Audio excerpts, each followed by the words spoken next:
Vamos a leer Hebreos capítulo número 2, versículo 1.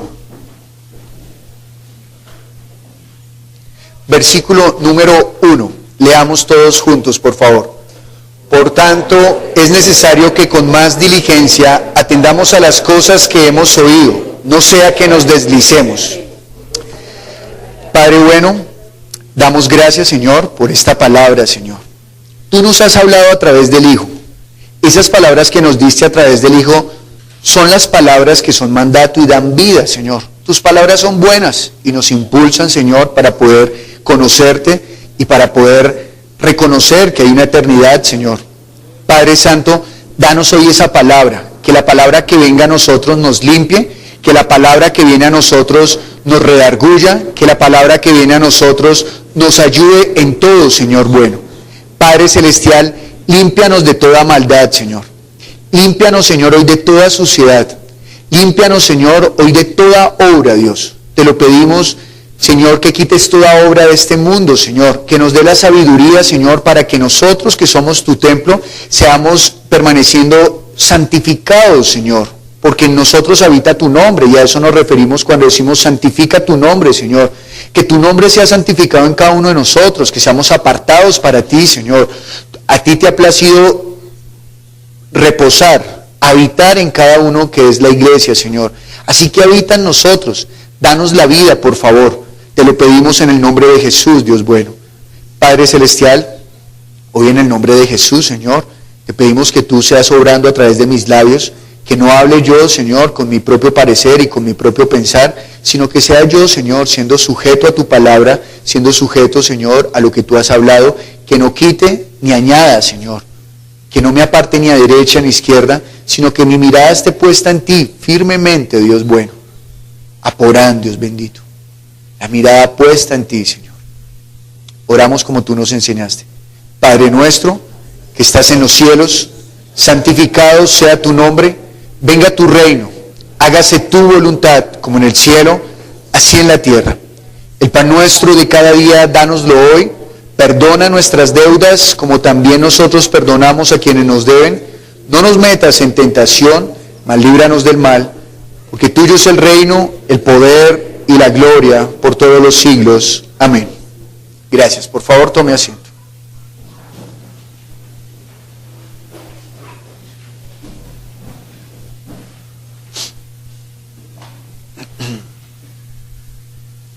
El título del mensaje de hoy es Viendo al suelo tropezará. Quisiera haber puesto viendo a la tierra, pero viendo a la tierra en nuestro contexto citadino no significaría lo mismo. Pensaríamos tal vez en ver la tierra, en ver la redondez de la tierra o ver las maravillas de la tierra, pero ver al suelo es en el cual nosotros podemos centrarnos hoy en la enseñanza. Y dice Hebreos capítulo 2, versículo 1, por tanto es necesario que con más diligencia atendamos a las cosas que hemos oído, no sea que nos deslizamos. Ese por tanto involucra que debemos tener en cuenta todo lo que ha hablado el escritor de Hebreos desde el inicio. Y cuando nosotros leemos Hebreos capítulo 1, versículo 1, la palabra nos dice, Dios, habiendo hablado muchas veces y de muchas maneras en otro tiempo a los padres por los profetas, en estos postreros días nos ha hablado por el Hijo, a quien constituyó heredero de todo y por quien asimismo hizo el universo. Y el escritor de Hebreos comienza hablando de que Dios ha hablado de muchas maneras, de muchas formas, nos ha hablado a través de los profetas, a través de la ley, ha traído palabra a través de los ángeles, pero ahora nos ha traído la palabra a través del Hijo. Y el libro de Hebreos, todo el primer capítulo, comienza mostrando la grandeza del Hijo. Tanto así que dice, terminando el versículo 2, dice, a quien constituyó heredero de todo y por quien asimismo hizo el universo, el cual, siendo el resplandor de su gloria y la imagen misma de su sustancia, y quien sustenta todas las cosas con la palabra de su poder, habiendo efectuado la purificación de nuestros pecados por medio de sí mismo, se sentó a la diestra de la majestad en las alturas, hecho tanto superior a los ángeles, cuanto heredó más excelente nombre que ellos. Y no solamente le da la grandeza y la plenitud a Jesús, hablando acerca de que por su palabra es que se sustentan todas las cosas, sino que también le da una supremacía por encima de los ángeles.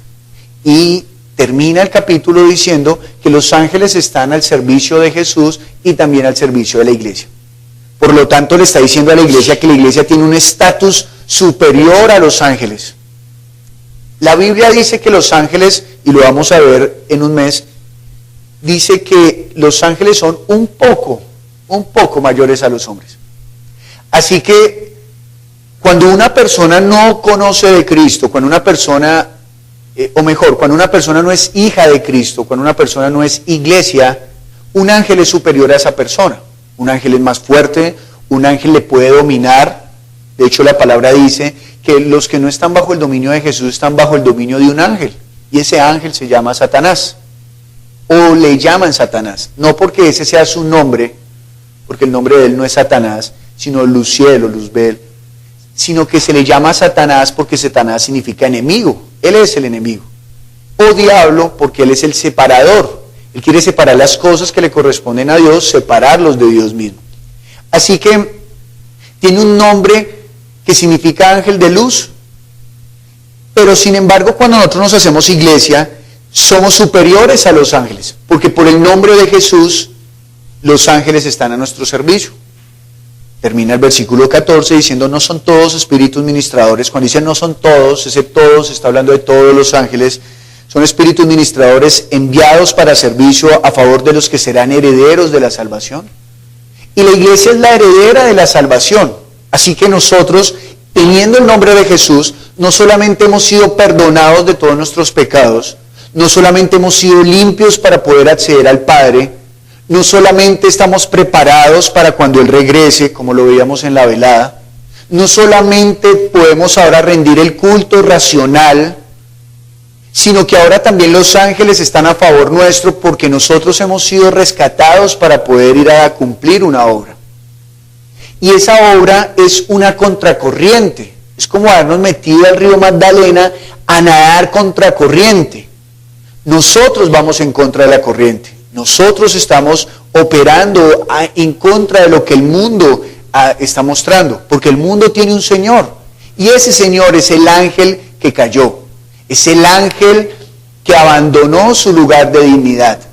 Ese ángel que está destinado a la ira de Dios.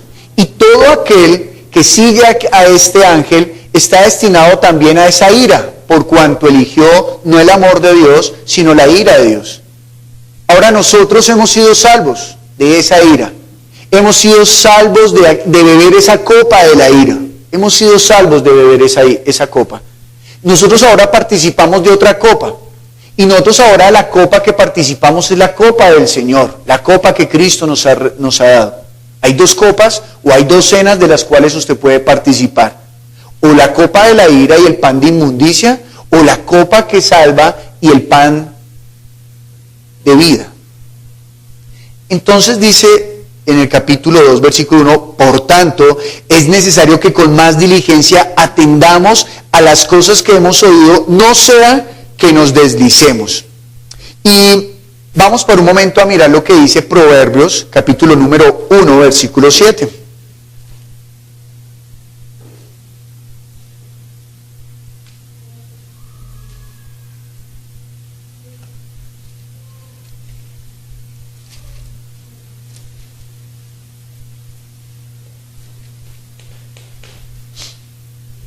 En Hebreos nos está diciendo que atendamos diligentemente. Atender es prestar atención. Atender es disponerse para brindar un servicio a. Eso es atender. Que mi atención está dirigida, que todos mis sentidos están dirigidos o enfocados a algo. A eso estoy atendiendo. ¿De acuerdo? Eso es atender. Entonces nosotros al leer el Proverbios capítulo 1 versículo 7 dice, el principio de la sabiduría es el temor de Jehová. Los insensatos desprecian la sabiduría y la enseñanza. ¿Qué tiene que ver este texto con lo que acabamos de leer en Hebreos? En Hebreos está diciendo que por lo tanto atendamos diligentemente a esta salvación tan grande. Pero esta salvación tan grande vino por boca del Hijo. Así que si la sabiduría o el principio de la sabiduría está en el temor a Jehová, Ahora nosotros que tenemos un nombre más grande, más alto, que es el nombre de Jesús, el cual fue dado por el Hijo, pues esto será mayor sabiduría, atender a las palabras que trajo el Hijo. Y dice que los insensatos desprecian la sabiduría y la enseñanza. Quiere decir que todo aquel que desprecie la voz del Hijo es insensato. Todo aquel que desprecia la voz del Hijo está despreciando la voz del Padre. Todo aquel que aborrece al Hijo, todo aquel que no honra al Hijo, no honra al Padre. Porque al Padre le plació darle al Hijo la misma honra, el mismo respeto que el Padre tiene. Así que nosotros leamos el capítulo número 4, por favor. De Proverbios, por favor.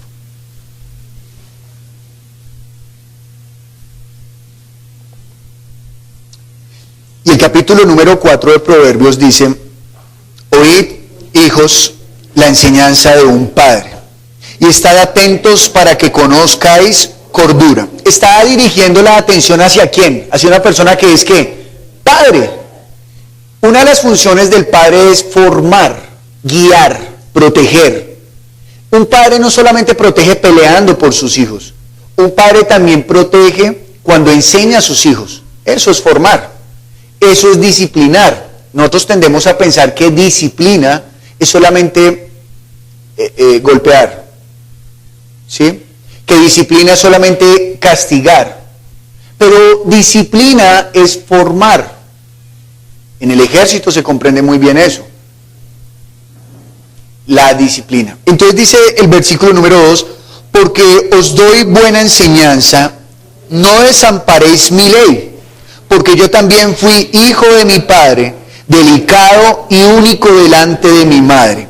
Y él me enseñaba y me decía: retenga tu corazón mis razones, guarda mis mandamientos y vivirás.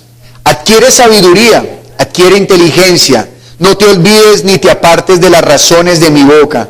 No la dejes y ella te guardará. Ámala y te conservará. Sabiduría en todo, adquiere sabiduría. Y sobre todas tus posesiones adquiere inteligencia. Engrandécela y ella te engrandecerá. Ella te honrará cuando tú la hayas abrazado. Adorno de gracia dará a tu cabeza, corona de hermosura te entregará. Oye, hijo mío, y recibe mis razones, y se te multiplicarán años de vida.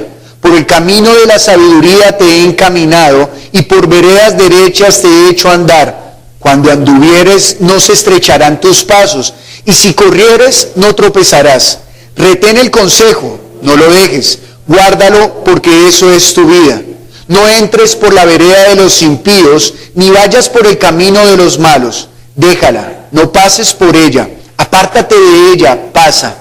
Porque no duermen ellos si no han hecho mal, y pierden el sueño si no han hecho caer a alguno. Porque comen pan de maldad y beben vino de robos. Mas la senda de los justos es como la luz de la aurora, que va en aumento hasta el día que es perfecto. El camino de los impíos es como la oscuridad, no saben en qué tropiezan. Hijo mío, está atento a mis palabras, inclina tu oído a mis razones. No se aparte de tus ojos, guárdalas en medio de tu corazón, porque son vida a los que las hallan y medicina a todo su cuerpo. Sobre toda cosa guardada, guarda tu corazón, porque de él mana la vida. Aparta de ti la perversidad de la boca y aleja de ti la iniquidad de los labios. Tus ojos miren lo recto y diríjase en tus párpados hacia lo que tienes delante. Examina la senda de tus pies y todos tus caminos sean rectos. No te desvíes a la derecha ni a la izquierda, aparta tu pie del mal. Todo este proverbio o todo este capítulo se está enfocando en que guarde las palabras y los mandatos en los cuales ha sido instruido aquel hijo. Si nosotros miramos versículos como el 4, el 6 y el 8, dicen: y él me enseñaba y me decía, retenga tu corazón mis razones, guarda mis mandamientos y vivirás. En los mandamientos de Dios está la vida. Cuando nosotros retenemos los mandamientos de Dios, estamos reteniendo la vida. Aborrecer la palabra de Dios es escoger la muerte, es amar la muerte. El versículo 6 dice: No la dejes y ella te guardará. Ámala y te conservará. En Primera de Juan dice que el mundo y sus deseos pasan, mas el que hace la voluntad de Dios permanecerá para siempre. Y aquí nos está diciendo el proverbio que el que guarda la sabiduría y la inteligencia, que es el mandato que le está dando el Padre al Hijo, permanecerá. Es decir, esa sabiduría y esa inteligencia lo guardarán. Pero en el proverbio, en los Proverbios capítulo 1, versículo 7 está diciendo que el principio de la sabiduría es el temor a Dios, el temor a Jehová. Ahora imagínense, se ha manifestado el Hijo de Dios, el cual trae la palabra de vida, el cual nos ha dado las palabras que nadie más ha escuchado. ¿Cuánto más no nos guardará del mal esas palabras? Y esas palabras vinieron en un nombre, en el nombre de Jesús. Juan capítulo 17 dice, en tu nombre los he guardado. Ahora dice que, también él dice, límpialos en tu verdad. Tu palabra es la verdad. Así que si nosotros retenemos las palabras que el Hijo nos ha dado, esas palabras nos han de limpiar. Pero ¿qué es que esas palabras nos limpien y nos guarden? No es nada más y nada menos que guardar esas palabras, es que nos separan del mundo, nos hacen diferentes, nos hacen santos, nos hacen apartados para su gloria, para su propósito. Y dice el versículo número 8, engrandécela y ella te engrandecerá. Ella te honrará cuando tú la hayas abrazado. Cuando usted abraza las palabras de Dios, que Él es nuestro Padre, cuando usted engrandece las palabras del Padre, dice que ésta también lo engrandecerá a usted. Y bien dice la palabra que el que honra a Dios, Dios lo honra. Ejemplo de ello, Abraham. Abraham honró a Dios obedeciendo y guardando sus palabras. Y nosotros vemos que Dios lo honra porque hasta el día de hoy se hace memoria de él. Nosotros hablamos de Abraham como ejemplo de vida de fe. Hablamos de Abraham porque Abraham vivió por las palabras del Señor. El versículo número 20 al 22 dice, hijo mío, está atento a mis palabras, inclina tu oído a mis razones, no se aparten tus ojos, guárdalas en medio de tu corazón. Que nosotros inclinemos nuestro oído al Padre, a la voz que trajo el Hijo. Que guardemos esas palabras, que estemos siempre atentos a escucharlo. Y termina diciendo el versículo 26 y 27, examina la senda de tus pies, y todos tus caminos sean rectos. No te desvíes a derecha ni a la izquierda, aparta tu pie del mal. Pero aquí nos está diciendo, examina la senda de tus pies, y el título del mensaje de hoy es, viendo al suelo tropezará. Entonces uno diría, pero ¿cómo así? El título está en contra de lo que el mensaje nos está diciendo directamente de la palabra. Está diciendo que examine sus pies, es decir, que mire por dónde está caminando, y todos tus caminos sean rectos. No te desvíes a la derecha ni a la izquierda, aparta tu pie del mal. Bueno, vamos a seguir avanzando y miraremos qué más Dios nos instruye. Lucas capítulo 10, versículo 16.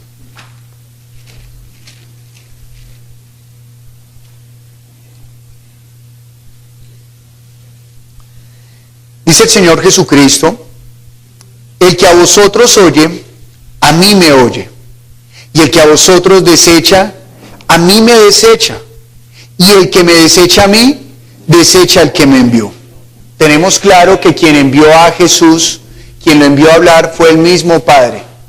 Así que cuando el Hijo está hablando, Él está dando las palabras del Padre. Él no está inventando. Él no está sentándose en una piedra mirando a Jerusalén, bueno, ahora qué les he de decir, sino que Él está hablando las palabras del Padre. El Hijo ha sido inspirado por el Padre, pero aquí está diciendo un punto bien importante, que nosotros que hemos escuchado las palabras de Dios, si nosotros desechamos a los que Cristo envió, estamos desechando a Cristo. Y si desechamos a Cristo, estamos desechando al Padre. Así que nosotros no podremos desechar las palabras que el Hijo ha enviado, porque esas palabras son las mismas palabras que el Padre envió. Hace poco preguntaba yo, ¿cuál es nuestra doctrina? Y entonces preguntábamos si nosotros éramos luteranos, si éramos calvinistas, si éramos bautistas, si éramos reformados, de cualquier reforma que hayan salido estos hombres, si éramos carismáticos, si éramos pentecostales, etcétera. Y entonces encontrábamos que Jesús dijo: la doctrina que yo traigo no es mía, es de mi Padre. Así que si nosotros hemos de llevar una doctrina, es la del Padre. Las palabras del Padre. Y esas palabras nos guardarán. Y si nosotros guardamos esas palabras, con esas palabras honraremos al Padre. Juan, capítulo número 5.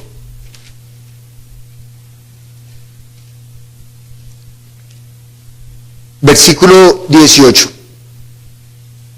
Y este punto es muy importante. Vamos a leer hasta el versículo número 29. Por esto los judíos aún más procuraban matarle, porque no solo quebrantaba el día de reposo, sino que también decía que Dios era su propio Padre, haciéndose igual a Dios. En la época de los judíos no era normal que alguien dijera: yo soy hijo de Dios, o le dijera a Dios Padre, porque lo que querría decir era que era igual a Dios. No podría decir eso. Entonces ellos buscaban apedrear a Jesús porque él decía: mi Padre. Si usted lee el versículo 7, él dice: mi Padre hasta ahora trabajo y yo trabajo. Él se está haciendo igual a Dios. No está diciendo que Él es un Dios. No lo van a apedrear porque Él se está declarando un Dios. Lo van a apedrear porque al decir mi Padre, está diciendo que Él es igual a Dios. Mi Padre trabaja y yo también trabajo. Entonces lo querían apedrear para acabarlo. Pero Jesús dice lo siguiente en el versículo 19. Respondió entonces Jesús y les dijo: de cierto os digo, no puede el Hijo hacer nada por sí mismo, sino lo que debe hacer al Padre, porque todo lo que el Padre hace, también lo hace el Hijo igualmente. Si el Hijo que salió del mismo Padre, el Hijo que es la palabra de Dios hecha carne, Él obedeció en todo, se sujetó en toda la sustancia, se sujetó en todo al Padre, se sujetó todo a la voluntad, a todo el plan de Dios. No osó alterar esa palabra. Lo mismo ha de hacer la iglesia. Por eso el Hijo fue exaltado hasta lo sumo, porque la voluntad del Padre era que el Hijo sufriera la muerte. Y dice Filipenses que Él se hizo obediente hasta la muerte de cruz. Así que si Él se hace obediente hasta la muerte de cruz, el versículo a seguir dice: por lo tanto, fue exaltado hasta lo sumo, hasta lo más alto. Y en el proverbio decía que si uno abraza la sabiduría, que si uno abraza el mandamiento del Padre, entonces ésta lo honrará. Lo honrará.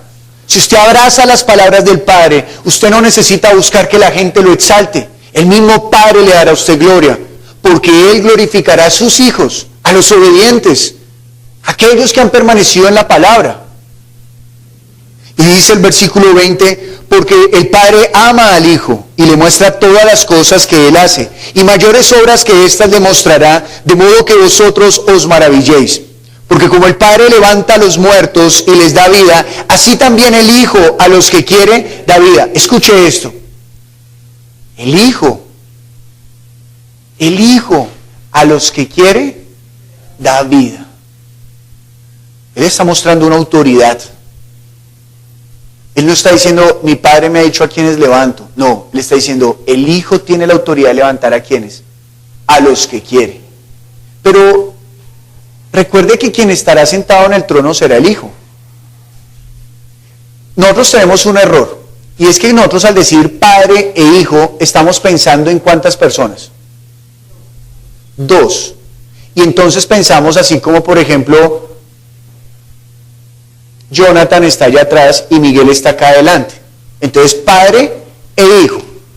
Y cada uno está sentado. Entonces nosotros solemos pensar en Dios de esa manera. Pero Dios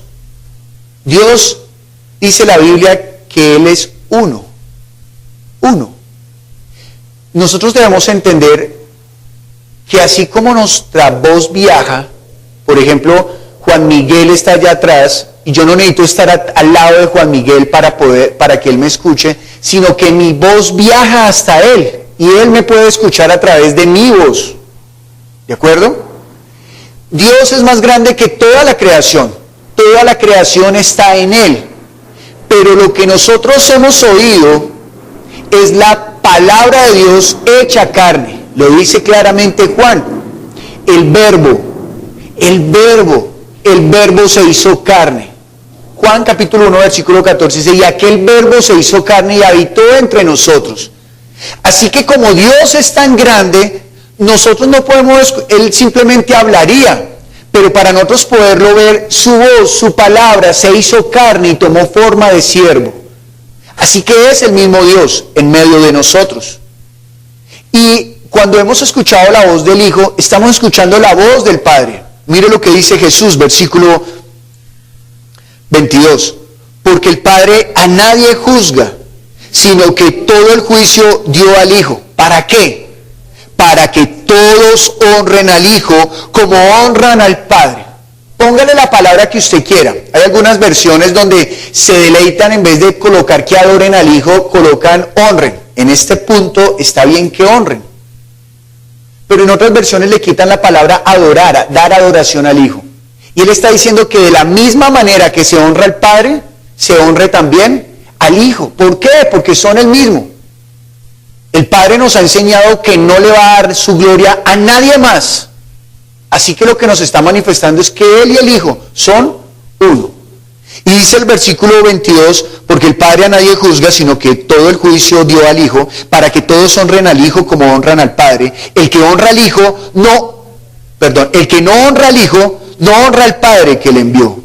De cierto os digo, el que oye mi palabra y cree al que me envió, tiene vida eterna y no vendrá a condenación, mas ha pasado de muerte a vida. Pregunto, ¿es posible que nosotros honremos al Padre y deshonremos al Hijo y seamos salvos? Imposible. ¿Es posible que honremos al Hijo y no honremos al Padre y seamos salvos?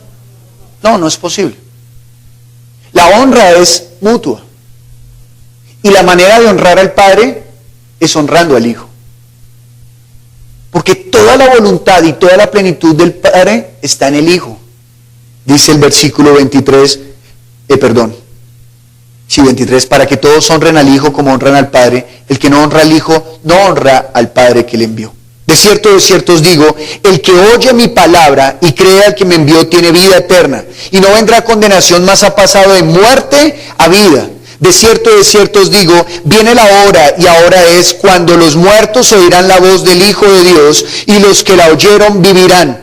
Porque como el Padre tiene vida en sí mismo, así también ha dado al Hijo el tener vida en sí mismo. Y también le dio autoridad de hacer juicio por cuanto es el Hijo del Hombre. No os maravilléis de esto, porque vendrá hora cuando todos los que están en los sepulcros oirán su voz. Y los que hicieron lo bueno saldrán a resurrección de vida, mas los que hicieron lo malo a resurrección de condenación.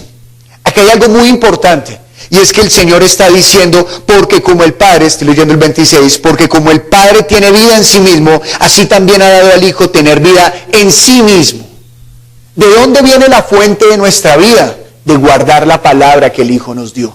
Es lo mismo que nos estaba diciendo en Proverbios. Hijo, guarda mi palabra, guarda la sabiduría, guarda la inteligencia, y en ella encontrarás ¿qué? Vida. Los que guarden la sabiduría y los que guarden la inteligencia vivirán. Pero el Hijo tiene vida en sí mismo. Es decir, Él no depende de nada, sino que Él tiene vida en sí mismo. Nosotros sí dependemos. Nosotros no podemos decir que tenemos vida en nosotros mismos, sino que la fuente de vida de nosotros es Cristo. Por eso nosotros cuando cantamos el centro de todo es Jesús, estamos diciendo que desde el principio hasta el final, porque apartados de Él, estamos muertos, nada podemos hacer. Y entonces dice que no nos maravillemos de esto. ¿De qué? Y también le dio autoridad de hacer juicio, por cuanto es el Hijo del Hombre. el hecho de que él diga, yo soy el hijo de hombre, uno podría decir, ay, pues obvio, es un hombre, es un hijo de hombre. No, él está haciendo énfasis en que él es hijo de hombre porque él es el verbo que se hizo carne. Porque él es a la imagen que nosotros fuimos hechos. Él es la imagen original del siervo. Nosotros fuimos hechos a esa imagen porque nosotros debemos seguir su ejemplo, poner nuestra mirada siempre en Jesús. Pero todo esto va ligado ¿a qué? Cuando nosotros leemos Hebreos 1 al 2, dice que ahora escuchemos las palabras del Hijo. Pero mire lo que dice Hebreos 12, por favor.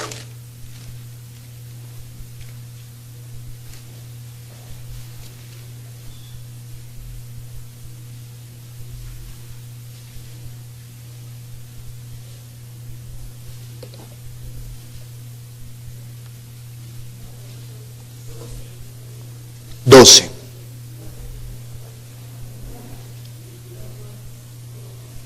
11 y 12. Dice, Hebreos capítulo 12, versículo 1 al 3, dice así: por tanto, nosotros también teniendo en derredor nuestra tan grande nube de testigos, despojémonos de todo peso y del pecado que nos asedia, y corramos con paciencia la carrera que tenemos por delante, puesto los ojos en Jesús, el autor y consumador de la fe, el cual con el gozo puesto delante de él sufrió la cruz, menospreciando el oprobio, y se sentó a la diestra del trono de Dios. Considerad a aquel que sufrió tal contradicción de pecadores contra sí mismo, para que vuestro ánimo no se canse hasta desmayar. ¿Qué fue lo que hizo Jesús? Jesús es la palabra de Dios hecha carne, es Dios hecho carne. Él tiene todo el derecho y la autoridad de hacer lo que quiera en este mundo. Pero Él se somete a una palabra que Él mismo ha dado. Porque Dios, aunque es Dios, mire, cuando usted diga, es que Dios es fiel, por favor, quite de su corazón que Él es fiel a usted. Ay, Dios tan fiel, me pagó el arriendo, y entonces a los que no se los pagó se volvió infiel. Dios tan fiel. Hoy pudimos ir de paseo. Y entonces los que no fueron, ¿fue Dios infiel? No. Dios, cuando la Biblia dice que Dios es fiel, y cuando la iglesia pronuncie que Dios es fiel, es porque Dios es fiel ¿a qué? A su palabra. Dios, aunque es Dios, Él no rompe su palabra. Él no la quiebra. Uno diría, bueno, ok, dice que el Espíritu Santo va a hablar conforme a las palabras del Hijo. O sea que se está sujetando a esas palabras. O sea que está más altas las palabras del Hijo. Ah, no son más altas las palabras del Hijo. Porque el Hijo también dice que Él se sujeta a las palabras del Padre. Ah, entonces es más alto el Padre. Ah, no. Ellos son uno. Ninguna parte de la Biblia enseña que hay jerarquía. Sí, Jesús dijo, el Padre es mayor que yo. Por supuesto, ¿no es que el Hijo está rebajado en ese momento? Por eso en Juan 17, ¿qué ora? Dame la gloria que tuve antes contigo. Es cuando viene como el Cordero, como el Hijo de hombre, con la forma de siervo. Por supuesto que el Padre es mayor. Porque Él se ha despojado de sí mismo. Él se ha separado de su voluntad, se ha separado de su poderío. Ay, tiene hambre, convierta esa piedra en pan. Él dijo, no, viviré por la palabra del Padre. Él se despojó. Y le dice, dame la gloria que tuve contigo antes. Por eso cuando se sienta en el trono, Él tiene la misma autoridad de antes, que todo está bajo su dominio. Entonces, claro, en ellos no hay autoridades diferentes, simplemente es el momento, recuerde que el Hijo, del Verbo cuando se hace carne, queda atrapado en el tiempo, o a Dios lo domina el tiempo. ¿El tiempo está fuera de Dios o dentro de Dios? En Dios. El tiempo nos tiene atrapados a usted y a mí. Nosotros somos los que decimos, ay, tan viejo. Uno nunca dice, hola Dios viejo, tan viejo que estás. No.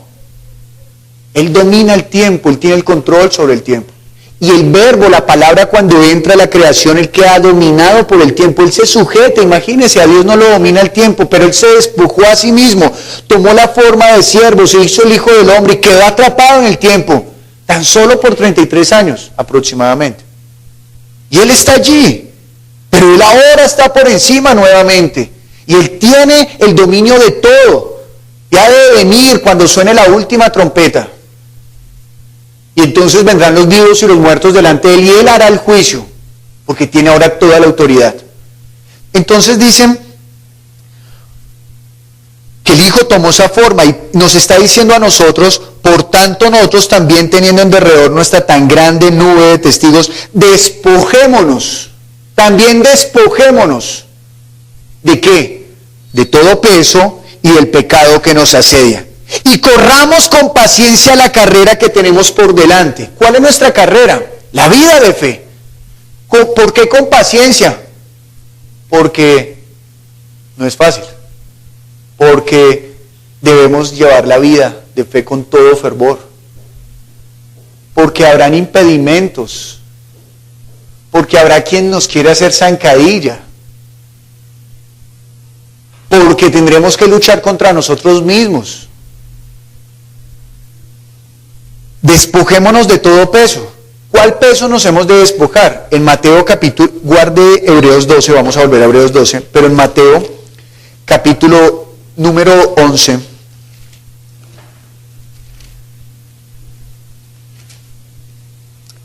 dice el versículo 25 al 30.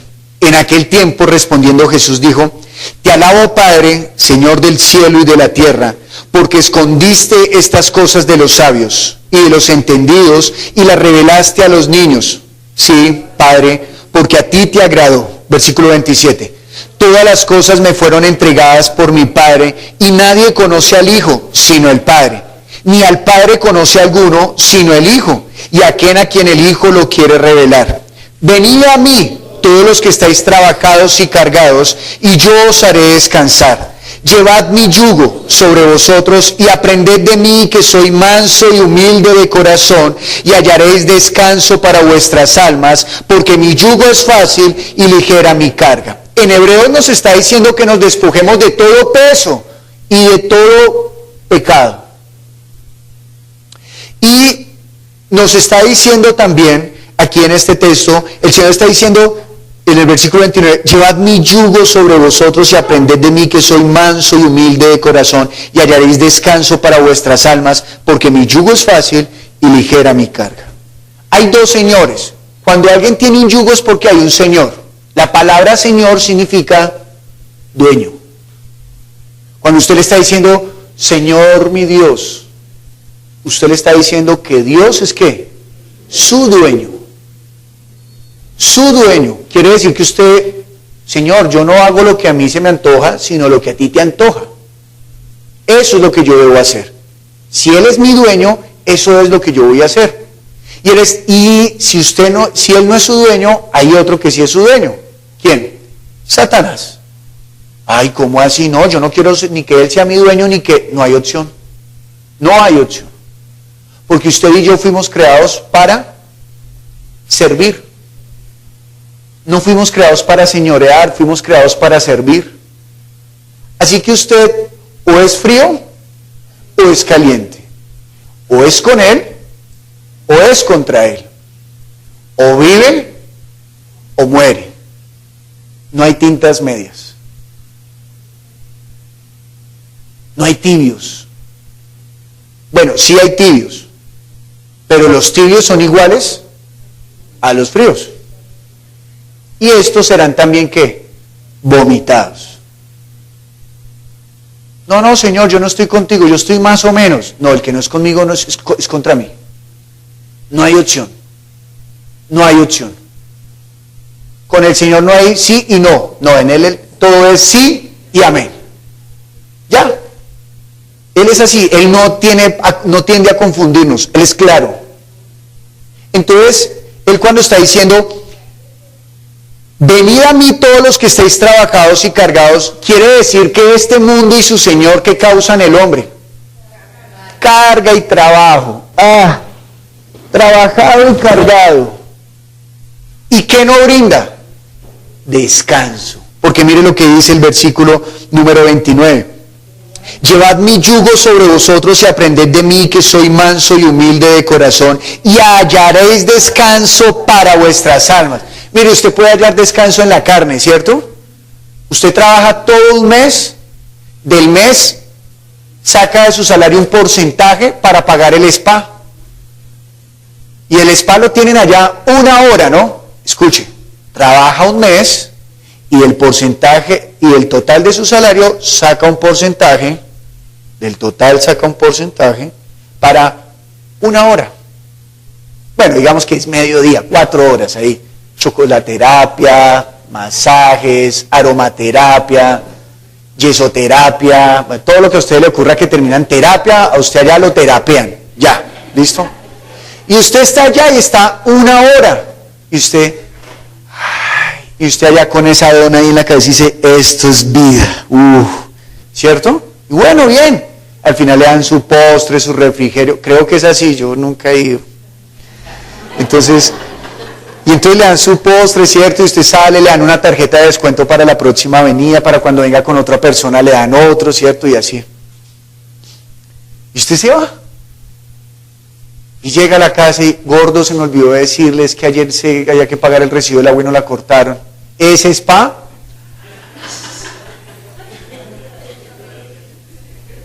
Inmediatamente todos los músculos otra vez, volvamos a como estábamos. Y se acuesta y al otro día, bueno, hay que madrugar, ojalá dijera así, ¿no? Hay que madrugar, hay que ir a pagar, amada mía. No, ese spa se acabó. Porque aunque usted busque el descanso para el cuerpo, el único que nos va a dar el descanso al alma, ¿quién es? Las palabras que salieron de la boca de Dios. ¿Entiende el punto que estamos llegando? Recuerde el título. Si usted mira hacia la tierra, hacia el suelo, tropezará. Entonces lo único que a usted le va a dar descanso son las palabras de Jesús. Él está diciendo, vengan a mí. Y uno dice, bueno, ¿y cuál es el yugo de Jesús, no? Sí, a nosotros nos han dicho que llevemos el yugo de Jesús, pero ¿cuál es el yugo de Jesús? Mírelo, ahí él lo está diciendo, versículo 29. Llevad mi yugo sobre vosotros y aprended de mí, que soy manso y humilde de corazón. ¿Cuál es el yugo? Sí, ser manso y humilde de corazón, pero ¿ante qué? Ante la palabra del Padre. Manso y humilde, mire, cuando están los bueyes y les ponen el yugo, cuando los bueyes son mansos y humildes, ellos se van ahí. Ya los bueyes que llevan mucho tiempo arando la tierra, ellos van ahí juiciositos.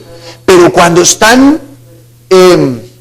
jóvenes, ellos, y entonces los tienen que domar y a enseñar, y ellos quieren ahí tercos. Y cuando terminan, ¿cómo terminan? Con el cuello maltratado y eso. En cambio, cuando son mansos y humildes, ellos hallan descanso, porque acaban rápido la labor y cuando terminan les dan lo que comen los bueyes. La comida de bueyes, ¿no? Entonces ellos comen y se alimentan, ¿no? Y ya, se acabó. Hemos nosotros de ser, ¿qué? Mansos y humildes de corazón. Vuelvo y recuerdo, el corazón no son las emociones. El corazón es ese baúl donde usted está guardando lo que es lo más importante para usted. Recuerda que en los proverbios leímos que del corazón mana ¿qué? La vida. Pero si usted tiene el corazón lleno de vida, de las palabras, si usted guarda el consejo del Padre, de su corazón emanará vida. Si usted guarda el consejo del otro Señor, de su corazón emanará muerte. Por eso dice que de la abundancia de corazón habla la boca. Que el corazón alegre hermosea el rostro. No es que usted es bonito, no, yo conozco cristianos feos. Pero en su corazón hay vida.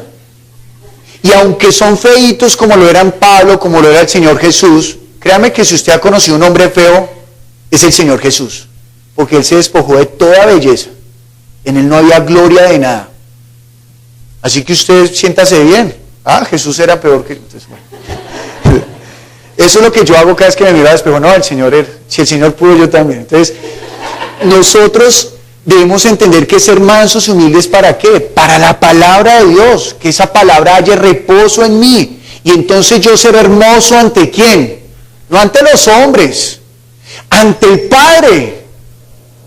Porque Él dijo, este es mi Hijo amado en el cual hallo complacencia. Porque Él fue manso y humilde de corazón ¿ante quién? Ante el Padre. Pero aquí viene el moño de la predicación. Vamos a Hebreos y luego vamos con el texto que vamos a terminar. Dice el versículo número 1, recuerde que estamos en Hebreos 12, y al terminar el versículo 1 dice, y corramos con paciencia la carrera que tenemos por delante. La paciencia no solamente habla cuando hay que esperar, sino también cuando hay que soportar. Dice el versículo 2, puesto los ojos en Jesús, el autor y consumador. ¿Sabe qué significa en griego esa parte que dice puesto los ojos en? Aporán. Aporán. Entre la P y la O va una H. En griego significa aporán. Pero esa palabra significa que usted desprecia todo lo demás y está fijando su mirada, maravillado por lo que usted está mirando. Lo estremece, pero ese puesta la mirada, el significado de esa palabra, significa que usted desprecia lo demás.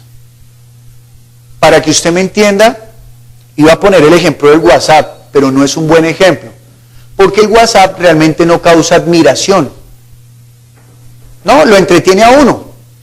Como cuando usted le dice a un joven, ¿pizza o pasta? Pizza. No es que le cause admiración la pizza, sino que le gusta, ya, eso es lo... Pero imagínese el paisaje más hermoso que usted ha visto, el más hermoso, o a las mamás, cuando usted tuvo a su primogénito, la primera vez que lo miró, eso es puesta la mirada en Jesús, fija la mirada en Él, lo demás no importa, usted tiene la mirada puesta en Él. A los que sí se han enamorado de verdad, esos aporán. Pueden venir más mujeres, no importa, usted está puesta la mirada en ella, no importa. Sus amigos están diciendo, pero mire, no, usted está como el caballito ahí, no, allá viene, eso es aporán.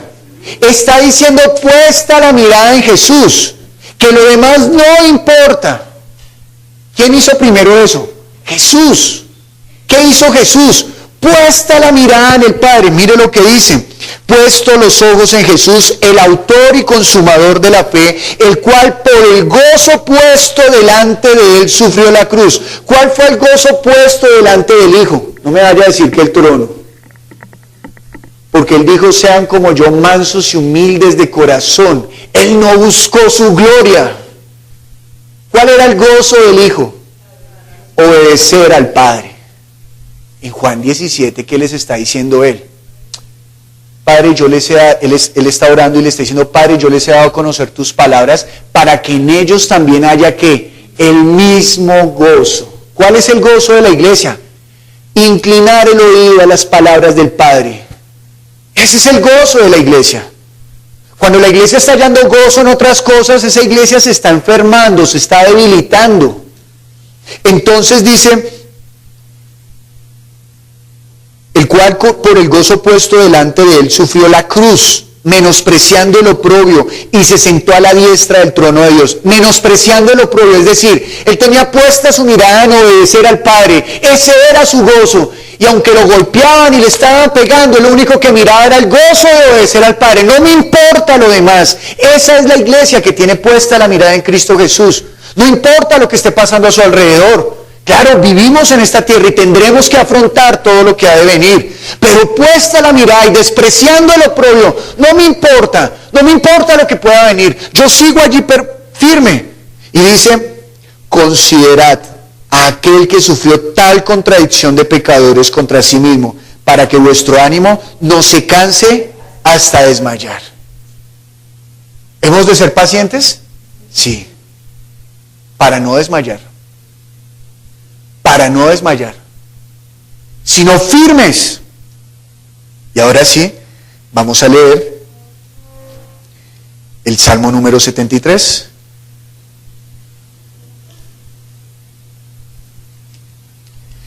Jesús en una oportunidad les dijo a sus discípulos: estas cosas os he hablado para que en mí tengáis paz. En el mundo tendréis tribulación o aflicción. La aflicción nosotros a veces pensamos que solamente es cuando nos golpean con las piedras, cuando nos van a llamar a juicio delante de los principales para que demos testimonio de por qué hablamos de Cristo. Pero la aflicción que también nosotros sufrimos es que soportar el oprobio que viene de parte del mundo contra los cristianos. O pregunto, cuando usted se siente mal, asediado delante de Dios, ¿es el momento cuando el enemigo lo está atacando?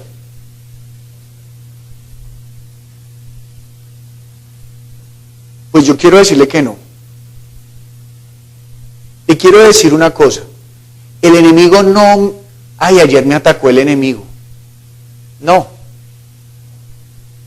Él constantemente está buscando que usted caiga. Incluso aquí rindiendo el culto. Dice la Biblia que él dispara dardos, ¿no? Pero que nosotros con la fe nos hemos de defender. ¿Y qué es lo que hoy estamos aprendiendo, por ejemplo, en cuanto a la fe? Que debemos guardar la palabra del Padre. Usted puede estar entendiendo el mensaje, pero puede que el mensaje no esté siendo depositado en su espíritu, por lo tanto, entonces usted no va a salir más que vencedor, sino que Él es el que va a vencer. Cada vez que usted y yo estamos escuchando la palabra, esa palabra debe ser depositada en mi espíritu. Y entonces el espíritu será alimentado, porque la carne para la carne y el espíritu para el espíritu. No solamente de pan vivirá el hombre, sino de toda palabra que sale de la boca de Dios. Entonces esa palabra tiene que ser depositada en mi espíritu, tiene que entrar a lo más profundo de mi ser, conmoverme, partir, quebrantar todo lo que se está oponiendo a Dios. Y no dejar que los pensamientos me aparten de Dios. ¿Cómo qué pensamientos? Jesús dijo: yo les he dado mi paz, porque en el mundo tendrán aflicción, tendrán tribulación, tendrán tristezas, tendrán cosas que les amargarán el corazón, pero ustedes no teman, yo ya vencí al mundo. ¿Y cómo lo venció? Haciéndose humilde, manso de corazón a la palabra del Señor. Mire lo que le pasó a un salmista. Ciertamente es bueno Dios para con Israel. Ponga allí en vez de Israel, la iglesia.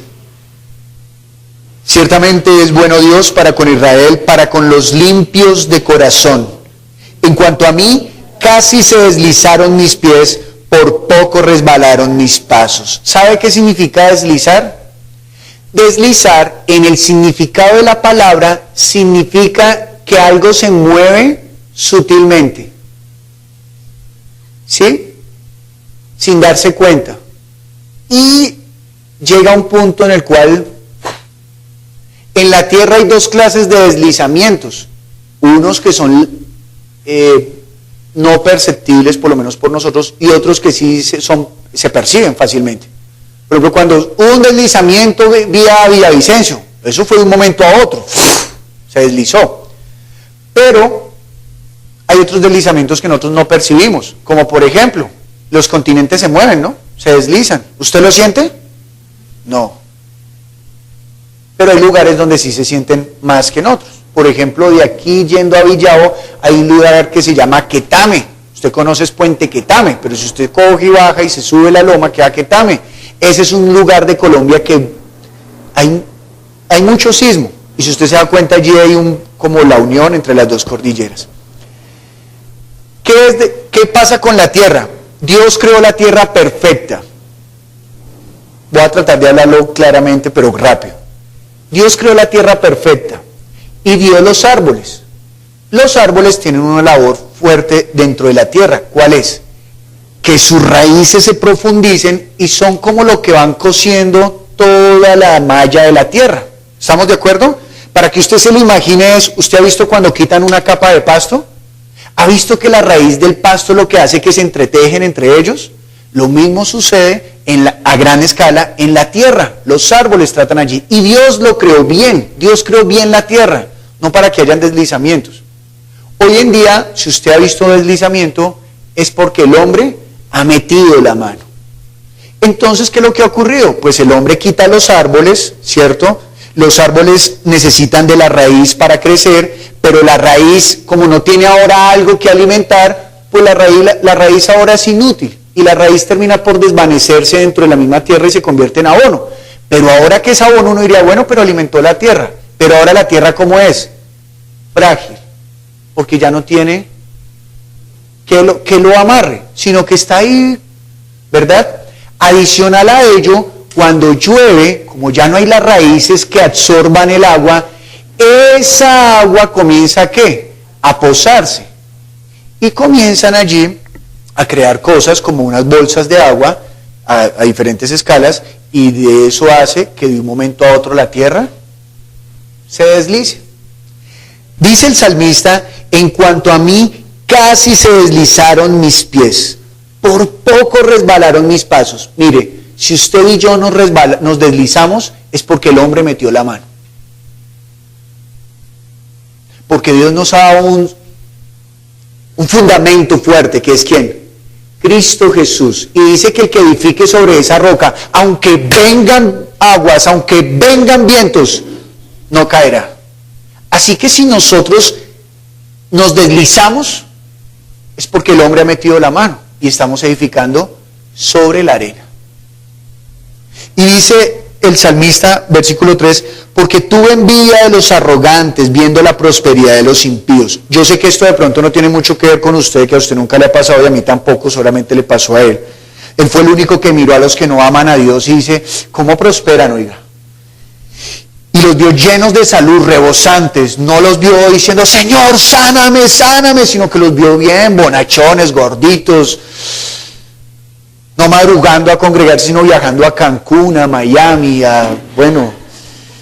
Y dice el versículo 3, porque tuve envidia de los arrogantes viendo la prosperidad de los impíos, porque no tienen congojas. Congojas es tristeza por su muerte, pues su vigor está entero. Viejo, pero usted se va a morir, crea en Dios. ¿A mí qué? La vida es para disfrutarla. Y uno, uy, pero qué envidia, ¿no? Y aparte con esa envidia en el corazón dice que Dios tenga misericordia de él, hipócrita. Y por allá orando, la Biblia dice que las riquezas de los impíos serán para los justos. Señor, quítale todo lo que tiene y dánoslo a nosotros para que el reino se extienda. Pero es una iglesia malvada que está teniendo esa envidia. Esto que se está deslizando, es una iglesia que se está deslizando. Y dice el versículo número 5, no pasan trabajos como los otros mortales, ni son azotados como los demás hombres. Por tanto, la soberbia los corona, se cubren de vestido de violencia. ¿Recuerda lo que hoy cantamos? Mi corona eres tú, Jesús. Y dice que de él aprendamos ¿qué? Mansedumbre. Es diferente a la soberbia. 8. Se mofan y hablan con maldad de hacer violencia, hablan con altanería. Ponen su boca contra el cielo y su lengua pasea la tierra. Por eso Dios hará volver a su pueblo aquí. Por eso Dios hará volver a su pueblo aquí. Y aguas en abundancia serán extraídas para ellos. Y dicen, ¿cómo sabe Dios? ¿Y hay conocimiento en el Altísimo? He aquí estos impíos, sin ser turbados del mundo, alcanzaron riquezas. Verdaderamente en vano he limpiado mi corazón y lavado mis manos en inocencia, pues he sido azotado todo el día y castigado todas las mañanas. ¿Dónde ha sido azotado y dónde ha sido castigado? ¿En su cuerpo? En su alma. ¿Qué fue lo que prometió Jesús? Descanso al alma. ¿Por qué este hombre era azotado y maltratado en su alma? Porque todos los días se levantaba y veía que los que no se preocupan por agradar a Dios, ¿cómo viven? Como marranos y no les pasa nada. No, pues en vano yo me he santificado. Este hombre está a punto de decir, pues más bien yo me vuelvo un marrano. Dice la Biblia que la puerca vuelve al lodazal y que el perro vuelve al vómito. Y eso es lo que Dios nos está hoy diciendo. Si usted se va a poner a mirar el suelo, es decir, a esta tierra y los deseos de esta tierra, tropieza, se va de narices y no le queda cara. Pero si usted mantiene la mirada puesta en el gozo que había en Cristo Jesús, el mismo gozo es en nosotros, andaremos aunque sea por valle de sombras y de muerte, y tu vara y tu cayado me infundirán aliento, y no temeré mal alguno, porque tú estás conmigo, mi castillo, mi libertador, mi buen pastor, y nada me faltará. Mi alma tendrá descanso. Dígame qué precio tiene el descanso en el alma. La muerte en la cruz. Y ahí sí perdóneme, pero por más, ahí sí voy a tomar un comercial. Usted con esa tarjetica puede pagar lo que quiera, pero la salvación no tiene precio. ¿Se va a dejar cautivar por los deseos de este mundo? ¿Va a envidiar a los inconversos? No tenemos nada que envidiarles, porque nuestra riqueza nosotros no estamos atesorando acá, estamos atesorando allá. Y los que viven por esas palabras serán honrados y exaltados. Versículo número 15. Si dijera yo, hablaré como ellos, he aquí a la generación de tus hijos se engañaría.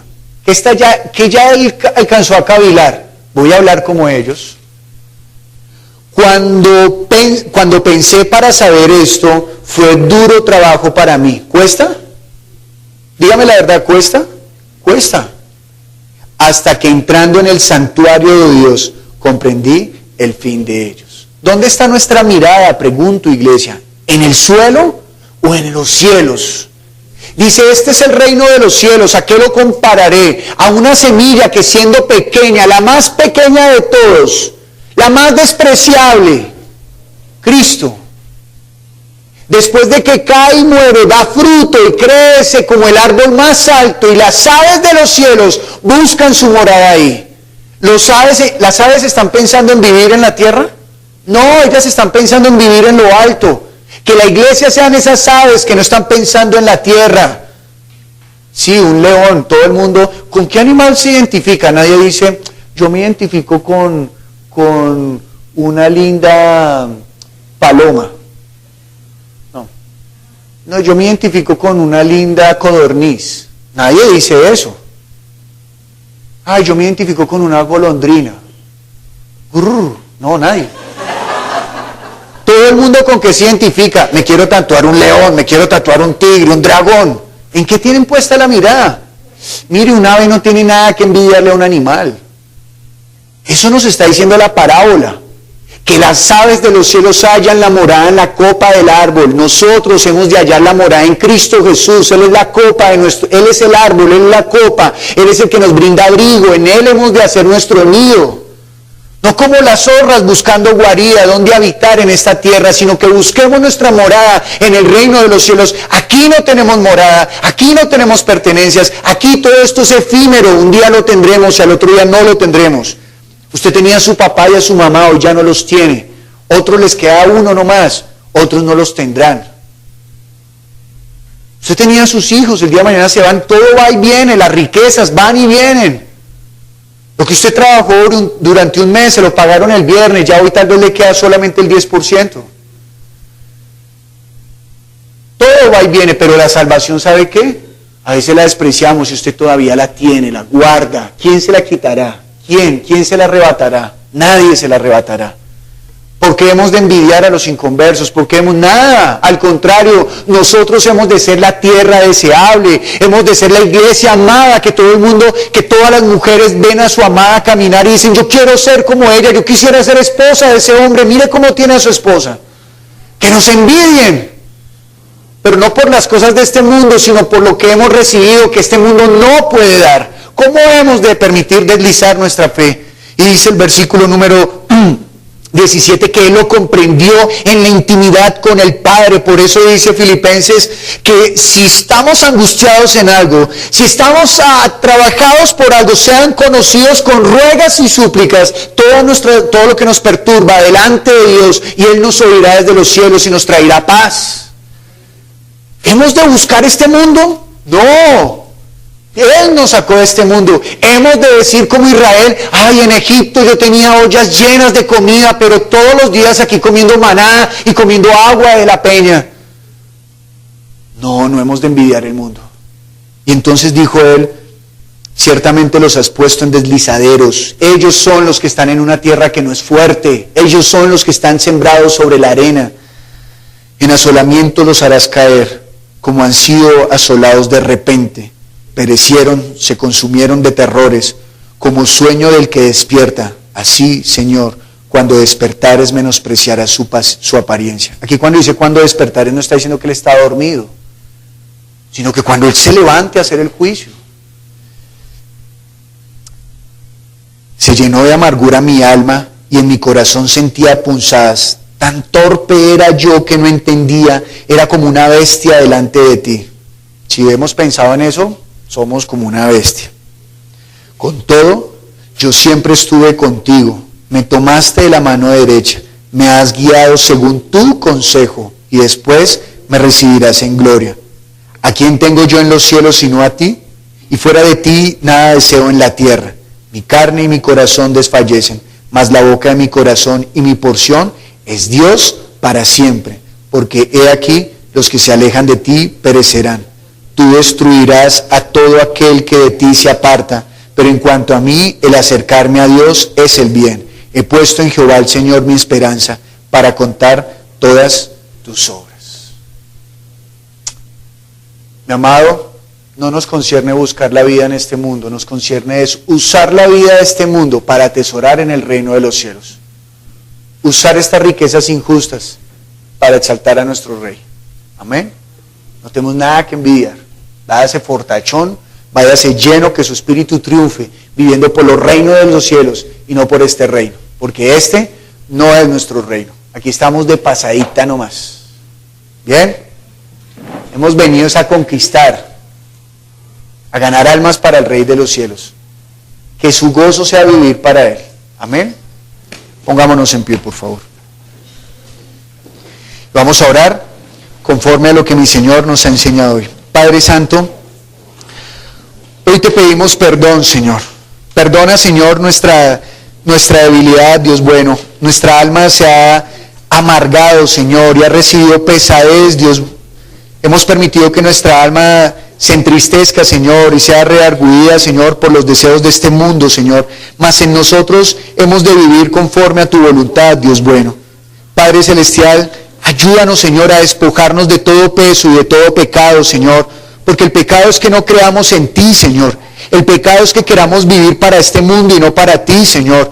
El culto racional, Señor, es entregar toda nuestra vida a ti, Señor, porque un día tú regresarás, Señor, y vendrás por aquellos que nos hemos guardado, Señor, limpios, apartados, santos para ti, mi santo Rey. Hoy te pido, mi santo Señor, que tú seas limpiándonos con tu palabra, Señor, que la palabra sea obrando en cada uno de los que estamos aquí presentes, Señor, que la palabra sea redarguyéndonos, Señor, para vida eterna, para salvación, Dios bueno. Obra, Señor, bendito en nuestras vidas. Padre Santo, por favor, que nuestras vidas sean avivadas conforme a tu voluntad, mi santo Rey. Obra nuestro espíritu, Señor. Ayúdanos, Dios bueno, en el nombre de Jesús, Dios bendito. Aviva la iglesia, Señor. Hoy te lo pedimos en el nombre de Jesús, Señor. Obra en cada uno, Señor. Ayúdanos a poner la mirada en el reino de los cielos. Que no nos separemos ni a derecha ni a izquierda, Señor. Que nosotros permanezcamos en tu nombre. Señor, limpia nuestros ojos. Ayúdanos a mirar conforme a tu voluntad. No al suelo, Señor, sino al reino de los cielos, porque nosotros debemos ser como las aves que buscan la morada, hacer su nido, su casa, en las alturas, Señor. Y nuestras alturas eres tú, Señor. Tú eres nuestra casa, tú eres nuestro habitar. Que tú ocupes nuestro pensamiento, que tú ocupes, Señor, nuestro deseo, Señor. El centro de nuestra vida eres tú, Señor. Y el centro de la iglesia eres tú, bendito Padre. Damos gracias, Señor. Padre, nos disponemos, Señor, a participar de la cena, Señor, la cual tú nos has enseñado, bendito Señor. Dice la palabra del Señor en 1 Corintios, capítulo número 11.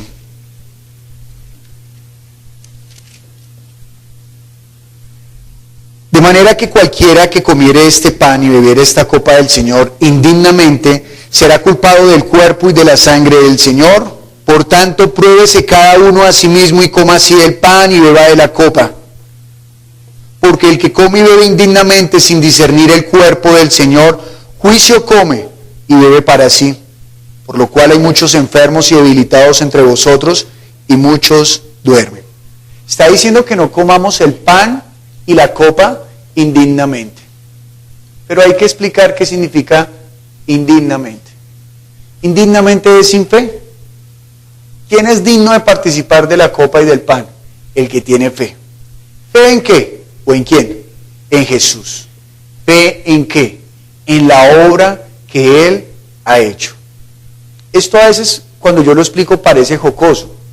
Pero a veces pensamos que nosotros somos indignos de participar de la copa porque, no sé, al venir peleé con mi papá, o peleé con mi esposa, o con mi hijo. Y yo le pregunto, ¿Jesús no nos ha proveído la salvación, la limpieza de todo pecado? ¿O esa discusión es más grande que la sangre de Jesús? No, ¿verdad? No, pero es que usted no conoce mi pecado es más grande. Bueno, yo no lo conozco, pero quien lo conoce es Cristo Jesús. Así que, puestas así las cosas, comer indignamente es que usted diga, el pecado que yo he cometido es más grande que la sangre de Jesús. Dicho en otras palabras es, Jesús no puede perdonarme este pecado. Entonces cuando yo esté bien, ahí sí participaré, mi amado. Usted puede estar bien ya mismo. ¿Cómo? Arrepintiéndose, cambiando su dirección, pidiéndole al Señor perdón por sus pecados. Y Él lo recibirá. ¿Es que el deseo del Padre cuál es? ¿Que usted se pierda? No. Dice que ninguno se pierda, sino que todos reciban la salvación. Por eso envió el Hijo. Por eso no se quedó por allá en un lugar donde no lo podemos ver, más grande que los cielos de los cielos, sino que Él en su misericordia se manifestó a nosotros, hecho carne, y vimos su gloria, gloria como el unigénito del Padre. Así que, no lo desprecie, mi amado. No me he bautizado. Pues hombre, bautícese pronto. ¿Ya? No estamos en la época de antes. Si estuviéramos en la época de antes, lo de allí no sería un canal, sino sería un riachuelo. Allá iríamos cada 8 días a bautizar a los que vemos. ¿Ya? Pero como el agua es sucia, pues tenemos que apartar como un día para llenar el estanque allí y irnos a bautizar. Así que de una vez aprovecho, si usted tiene deseos de bautizarse, solamente hágalo por la fe en Cristo Jesús, y al salir se acerca a alguno de los que tienen un saco azul con un escudo, no el de millonarios, un escudo, y usted le dice, yo me quiero bautizar, y usted se bautiza. ¿Bien? Así que no vamos a participar indignamente, sino participe con fe, mi amado. Participe con fe. Él nos fue a redimir. Imagínese usted, si usted no se siente redimido, entonces usted dice, no, yo voy a pensar solamente en las cosas del cielo, esa fue la palabra de hoy, ¡qué gozo! Pero no participé porque me siento condenado. No, pues esa es la primera palabra que debe recibir. Que usted es libre en Cristo Jesús. Es la primera palabra que Dios dio. Le dijo a Eva, tu simiente aplastará la simiente de la serpiente. Y la serpiente nos cautivó y nos hizo caer en pecado. Pero la simiente del Padre rompió toda maldición. Y usted y yo ahora somos libres, salvos. Confía en Él. Es la primera palabra. Ponga el gozo en Cristo Jesús. Su gozo que sea Cristo. Saboréelo. Conozca a Dios. Acérquese a Él. Amén. Perdón que me apasione, pero es que no hay nada más que me apasione dentro de la predicación, y es hablar de la salvación. Sí, es chévere hablar de que Él va a venir, es chévere hablar de que los dones, de los ángeles, del poder que tenemos, de la autoridad, pero nada de eso tiene valor si no hablamos de la salvación. Por gracia sois salvos, no por obras. Así que no espere a ser bueno para ser salvo. Usted y yo éramos muy malvados, trapo de inmundicia, y Él ahora nos ha redimido. Amén. Así que con todo gozo y con toda alegría, porque yo recibí del Señor lo que también os he enseñado, que el Señor Jesús, la noche que fue entregado, tomó pan, y habiendo dado gracias, lo partió, y dijo, tomad, comed, esto es mi cuerpo que por vosotros es partido. Haced esto en memoria de mí. Asimismo, tomó también la copa, después de haber cenado, diciendo, esta copa es el nuevo pacto en mi sangre. Haced esto todas las veces que la bebieres en memoria de mí. Así pues, todas las veces que comieres este pan y bebieres esta copa, la muerte del Señor anunciáis hasta que Él venga. Amén.